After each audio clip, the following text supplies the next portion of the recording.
Hi, my name is Connie Balda from the Connie Public Library, and it's time for Tell Me a Story, and we're reading Esperanza Rising.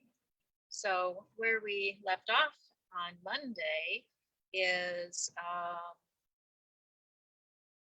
Esperanza and her mama have found that there's a surprise for them. Alfonso and Miguel have found, even though the roses were burned up in the fire at their house before they left Mexico, they were able to dig down and find some live roses.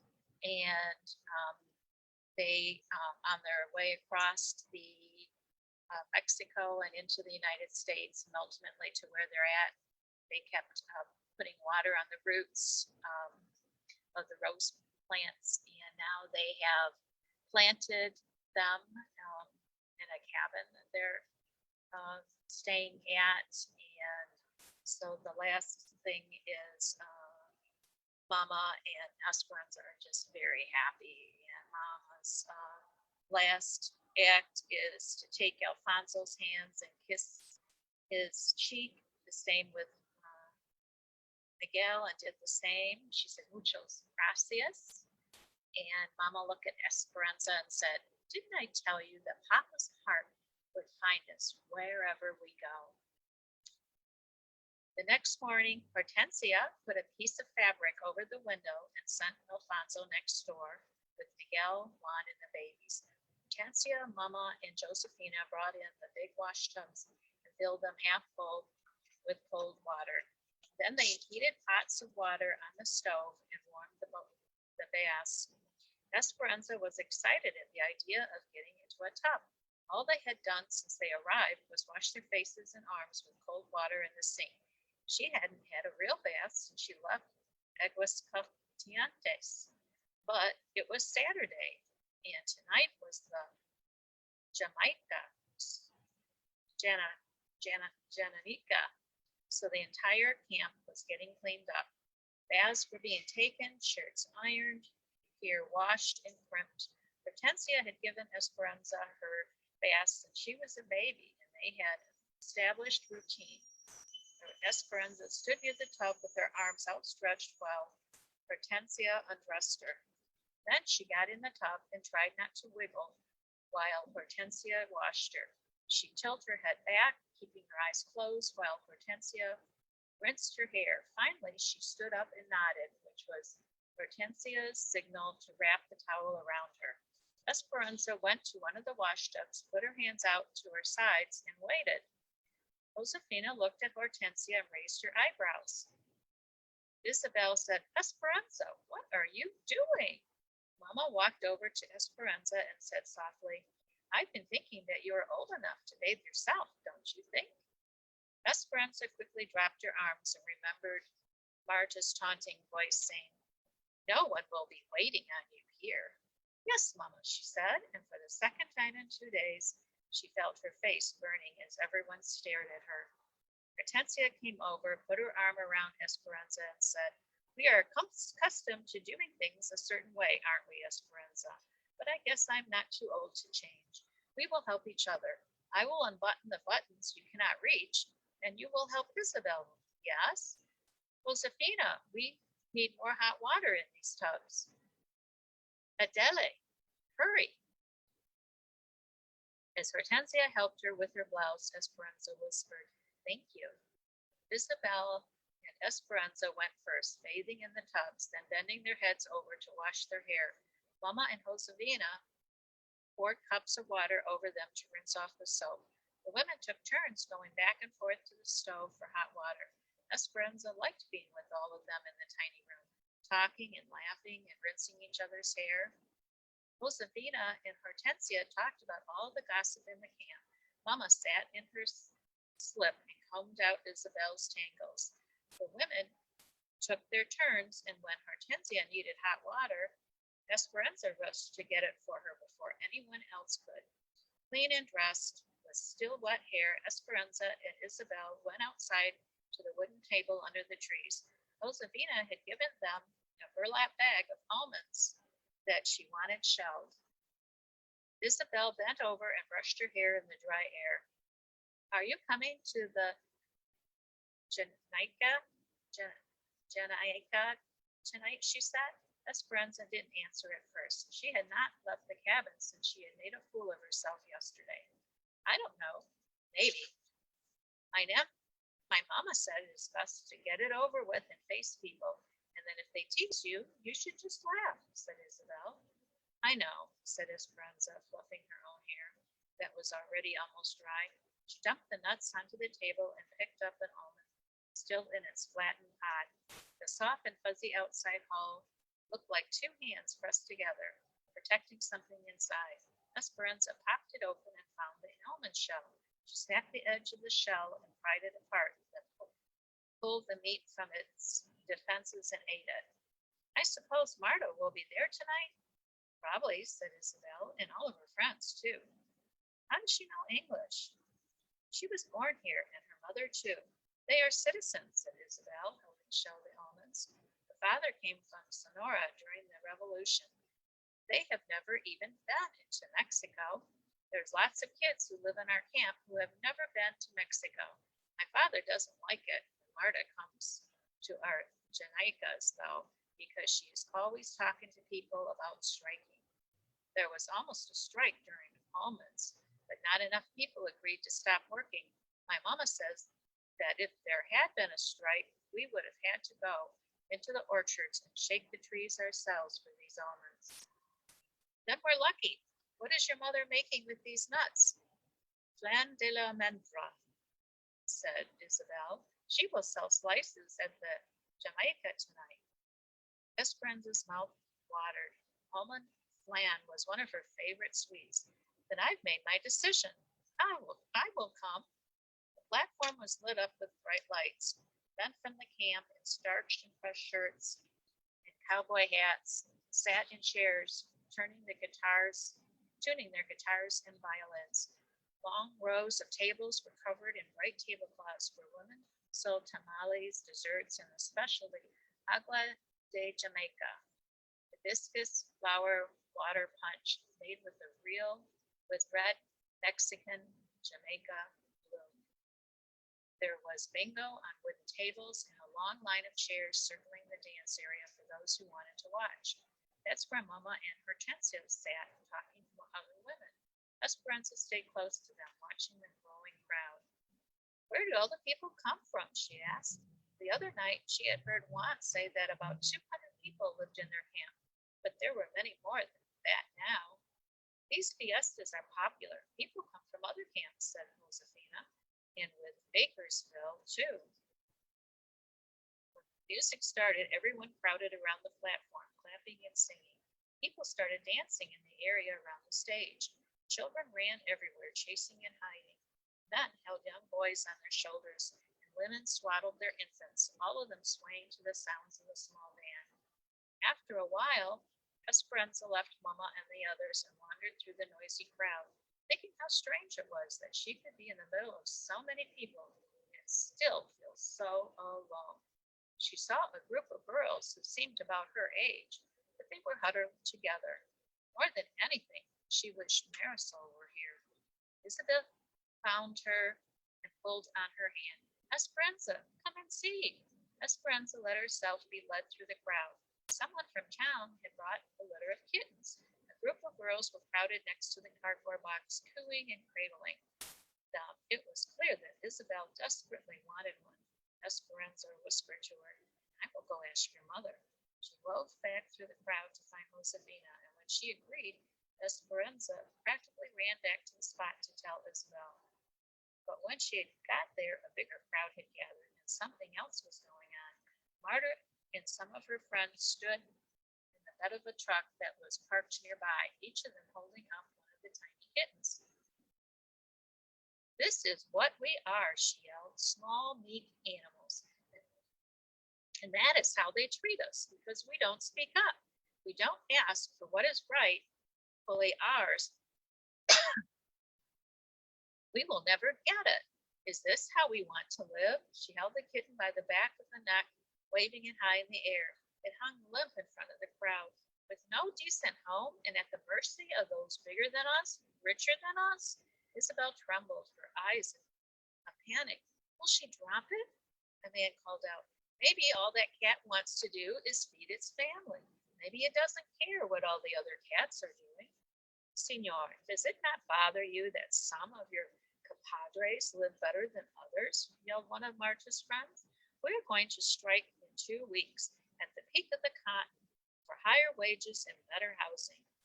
We don't pick cotton on this farm, yelled another man from their camp. What does it matter? Yelled Marta. If we all stop working, even if all the Mexicans are juntos together, she made a fist and held it in the air. Then maybe it will help us all. He yelled back. That is a chance we cannot take. We just want to work. That is why we came here. Get out of our camp. And she rose up around him. People started shoving, and Esperanza grabbed Isabel's hand and pulled her aside. A young man jumped into the truck and started the engine. Marta and the others tossed the kittens into the field. Then they pulled some of their supporters into the back of the truck with them and raised their arms, chanting, Hulga, Hulga, strike, strike. Why is she so angry? Asked Esperanza as she walked back to the cabin a few hours later with Josefina, Isabel, and the babies, leaving the others to stay later. Isabel carried the soft viewing orange kitten in her arms. She and her mother move around to find work, sometimes all over the state, said Josefina. They work wherever there is something to be harvested. These camps, those camps, the migrant camps, are the worst. Like when we were in El Centro, said Isabel. Worse, said Josefina. Our camp is a company camp, and people who work here don't leave. Some live here for many years. That is why we came to this country, to work, to take care of our families, to become citizens. We are lucky because our camp is better than most. There are many of us who don't want to get involved in the strike because we can't afford to lose our jobs, and we are accustomed to how things are in our little community. They want to strike for better houses? Asked Esperanza. That and more money for those who pick cotton, said Josefina. They only get 7 cents a pound for picking cotton. They want 10 cents a pound. Seems like such a small price to pay. But in the past, the growers said no. And now, more people are coming to the valley to look for work, especially from places like Oklahoma, where there is little work, little rain, and little hope. In the Mexican strike, if the Mexican strike, the big farms will simply hire others. Then what would we do? Esperanza wondered what would happen if Mama did not have a job. Would they have to go back to Mexico? Josefina put the babies to bed, then she kissed Isabel and Esperanza on their foreheads and sent them next door. Isabel and Esperanza lay in their beds, listening to the music and the bursts of laughter in the background. The kittens, after drinking a bowl of milk, curled up in Isabella's arms. Esperanza tried to imagine conditions that were more shabby than this room that was covered in newspaper to keep out the wind. Could they possibly be worse?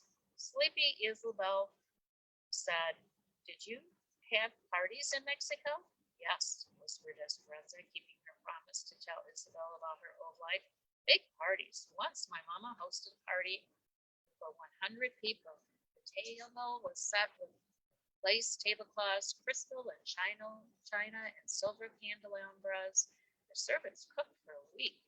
Esperanza continued, reliving the extravagant moments, but was relieved when she knew that Isabel was asleep. For some reason, after hearing about Marta and her family, she felt guilty talking about the richness of her life. Aguila Caltiestes. Esperanza was still awake when Mama came to bed later. A stream of light from the other room allowed just enough brightness for her to watch Mama unbraid her hair and brush it out. Did you like the party? Mama whispered. I miss my friends, said Esperanza. I know it is hard. Do you know what I miss? I miss my dresses. Mama, Esperanza said, laughing. That Mama would admit such a thing to her. Shh, she said, Mama. You will wake Isabel. I miss my dresses too, but we don't seem to need them here.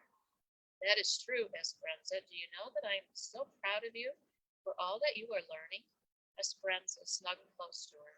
Mama continued, tomorrow we are going to a church in Bakersfield. After church, we are going to una tienda called Lolitas.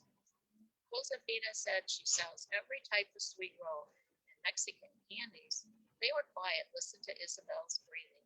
In church, what will you pray for, Esperanza? Asked Mama. Esperanza smiled. She and Mama had done this many times before they went to sleep. I will light a candle for Papa's memory, she said. I will pray that Miguel will find a job at the railroad. I will ask Our Lady to help me take care of Lupe and Pepe while Isabel is at school, and I will pray for some white coconut candy with a red stripe on the top. Mama laughed softly. But most of all, I will pray that Abuelita will get well, and that she will be able to get her money from Tio Luis's bank, and that she will come soon. Mama stroked Esperanza's hair. What will you pray for, Mama? I will pray for all the things you said, Esperanza, and one more thing besides. What's that? Mama hugged her. I will pray for you, Esperanza, that you can be strong no matter what happens. Las Criollas Plums. As they walked to the bus stop, Isabel recited a list of concerns to Esperanza, sounding exactly as Josefina and Mama had sounded earlier that morning. Put Pepe down for a nap first, and when he falls asleep, put Lupe down. Otherwise, they will play and never go to sleep, and Lupe will not eat bananas. I know, said Esperanza, repositioning Pepe on her hip. Isabel handed her Lupe and climbed the steps of the yellow bus. She found a seat and waved from the window. Esperanza wondered who was more worried, she or Isabel. Esperanza struggled to carry both babies back to the cabin. Thank goodness Isabel had already helped her feed and dress them. She settled them on a blanket on the floor with some tiny cups and wooden blocks, then put the beans into a big pot on the stove. Hortensia had prepared them earlier with a big onion and a few cloves of garlic and instructed Esperanza to stir them occasionally and let them cook on low heat, adding more water throughout the day. She stirred the beans and watched Lupe and Pepe play. I wish Abuelita could see me, she thought. She would be proud. Later, Esperanza looked for something to feed the babies for lunch. A bowl of ripe plums sat on the table. They should be soft enough to eat, she thought. She took several, removed the pit, and mushed them with a fork. Both babies loved them, reaching for more after each spoonful. Esperanza mashed another 3 plums, and they gobbled every bite. She let them have their fill until they started fussing and reaching for their bottles of milk.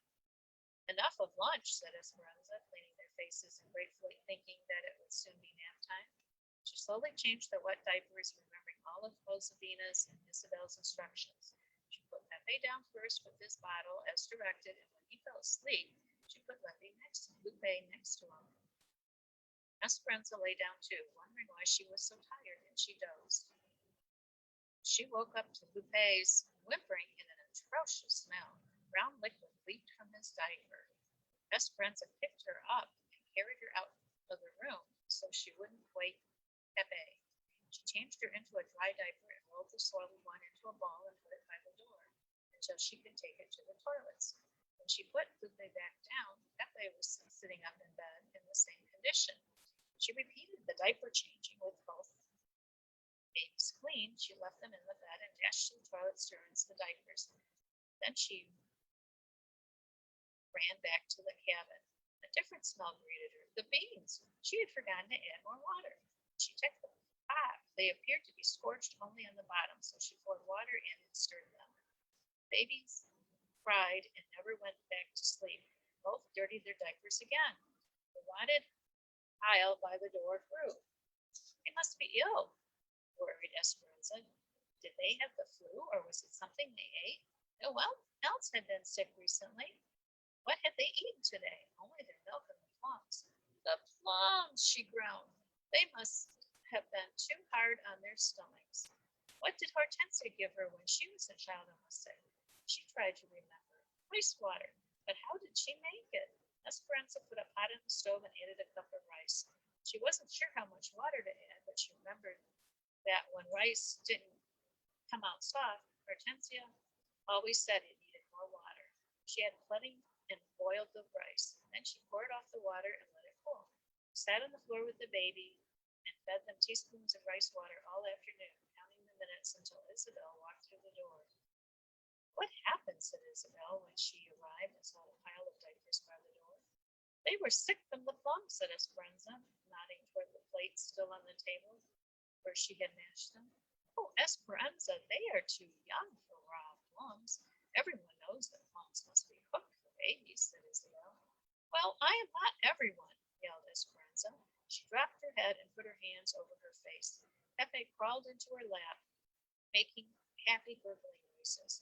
She looked at Isabel, already sorry for screaming at her. I didn't mean to yell. It was a long day. I gave them some rice water, and they seem to be fine now. Sounding surprised, Isabel said, that was exactly the right thing to do. Esperanza nodded and let out a long sigh of relief. That night, no one mentioned the number of rinsed and wrung diapers in the wash tub outside the door, or the beans that were obviously burnt, or the pan of rice in the sink. And no one questioned Esperanza when she said she was exhausted and wanted to go to bed early.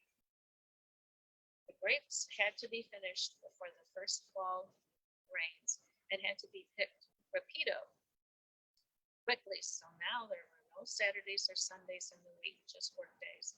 The temperature was still over 90 each day, so as soon as Isabel's bus left for school, Esperanza took the babies back to the cabin. She fixed their bottles of milk and let them play while she made the beds. Then she followed Hortensia's instructions for starting dinner before turning to the laundry. She was amazed at the hot, dry air. Often, by the time she had filled the clothesline that were strung between the trees, she had only minutes to rest before the valley sun dried the clothes crisp and they were ready to fold. Irene and Melina came over after lunch and Esperanza spread a blanket in the shade. Esperanza liked Melina's company. In some ways, she was a young girl, sometimes playing with Isabel and Sylvia, or telling Esperanza gossip as if they were school friends. In other ways, she was grown up with a nursing baby and a husband, and preferring to crochet with the older women. Do you crochet? Melina asked. I know a little, but only a few stitches, said Esperanza, remembering Evelita's blanket of zigzag rows that she'd been too preoccupied to unpack. Melina laid her sleeping baby on the blanket and picked up her needlework. Irene cut apart a 50-pound flour sack that was printed with tiny flowers to use as fabrics for dresses. Esperanza tickled Pepe and Lupe, and they laughed.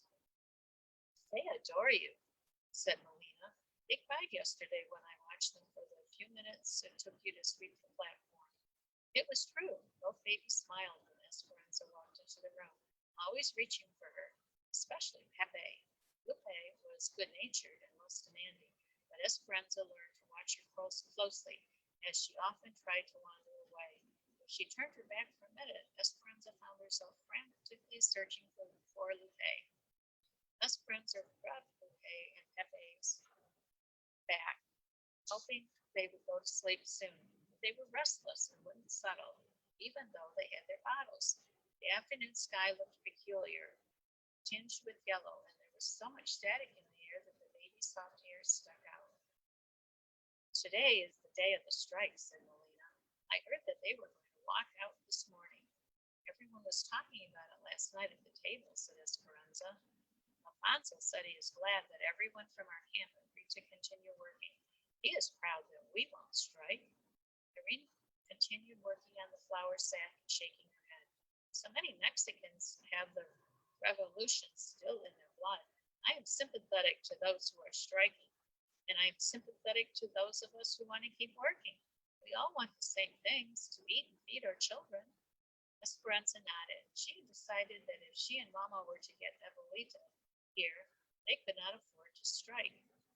Not, not when they so desperately needed money and a roof over their heads.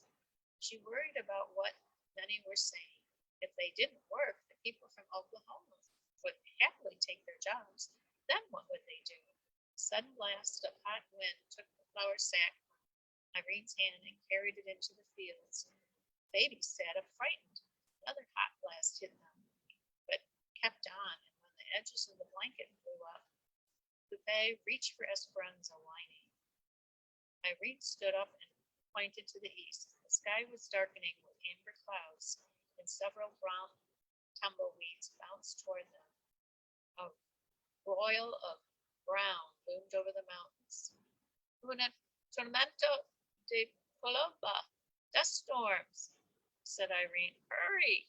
They picked up the babies and ran inside. Irene closed the door and began shutting the windows. What's happening? asked Esperanza.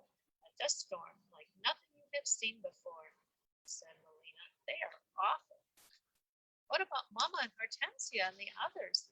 Alfonso and Miguel? They are in the fields. They will send trucks for them, said Irene. Esperanza looked out the window. Thousands of acres of tilled soil were becoming food for La Tormenta, and the sky was turning into a brown swirling fog. Already she could not see the trees just a few yards away. Then the sound began.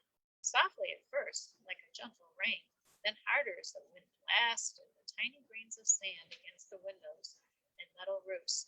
The dirt showered against the cabin, hitting everything in its path. Get away from the window, warned Irene. The dirt and wind can break the glass. The finer dust seeped inside, and they tried to seal the door by stuffing ranks around it. Esperanza couldn't stop thinking about the others. Isabel was at school. The teachers would take care of her, but Mama, Hortensia, and Josefina were in the open shed. She hoped the trucks would bring them soon. In the fields, she could only imagine. Alfonso, Juan, and Miguel, could they breathe? Irene, Melina, and Esperanza sat on the mattress in the front room trying to calm the babies. There was no relief from the heat in the closed room, and soon the air was hazy. Irene dampened some towels so they could wipe the babies and their own faces. When they talked to one another, they tasted the earth. How long does it last? Asked Esperanza. Sometimes hours, said Irene. The wind will stop first, and then the dust. Esperanza heard a meowing from the door. She ran into it, pushing hard against the wind, opening a crack. Isabel's kitten, Chiquita, darted in. There was no trace of her orange fur. The cat was powdered brown. The babies finally fell asleep, drowsy with the heavy air. Irene was right. The wind stopped, but the dust still swirled as if propelled by its own power. Irene and Melina, left with Melina's baby, covered beneath the blanket, and rushed to the cabin. Esperanza waited, nervously pacing the room and worrying about the others. The school bus came first. Isabel burst into the cabin crying, Fíjate, Chiquita. Esperanza hugged her. She is fine, but very dirty and hiding under the bed. Are you all right? Yes, said Isabel. We got to sit in the cafeteria all afternoon and play games with erasers on our head. But I was worried about Chiquita. The door opened again and Mama walked into the cabin, her skin covered with an eerie brown chalkiness and her hair dusted like a cat's fur. Oh, Mama, I'm fine. Nietzsche, she said, coughing. Hortensia and Josefina followed, and Isabel put her hands on her cheeks. In worried surprise, you look like raccoons, she said. All of their faces had circles of pink around their eyes where they had squinted against the dust. The trucks could not find their way to the shed, so all we could do was sit and wait, said Hortensia. We hid behind some crates and buried our heads, but it did not help much. Josefina took the babies next door, and Mama and Hortensia began washing their arms in the sink, making muddy water. Mama continued to cough. What about Alfonso and Juan and Miguel? Asked Esperanza. If the trucks could not get to us, they could not get to the fields. We will have to wait, said Hortensia, exchanging a worried look with Mama. A few hours later, Juan, Alfonso, and Miguel arrived, their clothes stiff and brown, all of them coughing and clearing their throats every few minutes. Their faces were so encrusted with dry dirt that they reminded Esperanza of cracked pottery. They took turns rinsing in the sink, the pile of brown clothes growing in the basket.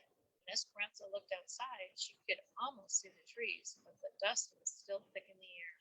Mama had a coughing spasm, and Hortensia tried to settle her with a glass of water. When the adults all finally sat down at the table, Esperanza asked, "What happened with the strike?" "There was no strike," said Alfonso.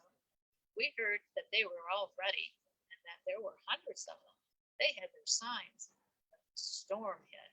Cotton is next to the ground, and the fields are now buried in dirt and cannot be picked. Tomorrow they will have no jobs because of an act of God." "What will we do tomorrow?" asked Esperanza. "The grapes are higher off the ground," said Alfonso. "The trunks of the vines are covered, but the fruit was not affected. The grapes are ready and cannot wait. So, Manana, we will go back to work." The next morning the sky was blue and calm, and the dust had left the air. It had settled on the world, covering everything like a suede blanket. Everyone who lived at the camp shook out the powdery soil, went back to work, and came home again as if nothing had happened. In a week they finished cutting the grapes.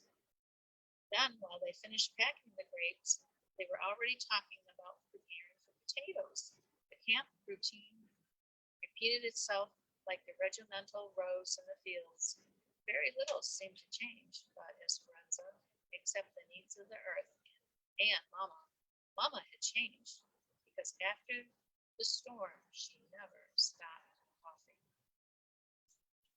Okay, so I hope you enjoy that part of Esperanza Rising. And we'll return for this next part on Thursday at 1:15, and want to remind you that tonight we have Wednesday night story time at 5:30, and I hope to see you then. And tomorrow at 3 o'clock will be Grandma reads a story, and also on Saturday we have a special treat story with the author. The name of the book is Easter Skunks, and Easter is not Easter Bunny, it's Easter Skunk. We're going to read a part of that, and we're going to have some fun with that. So look forward to seeing you then. This is Bonnie Balda wishing you a happy and healthy day. Goodbye.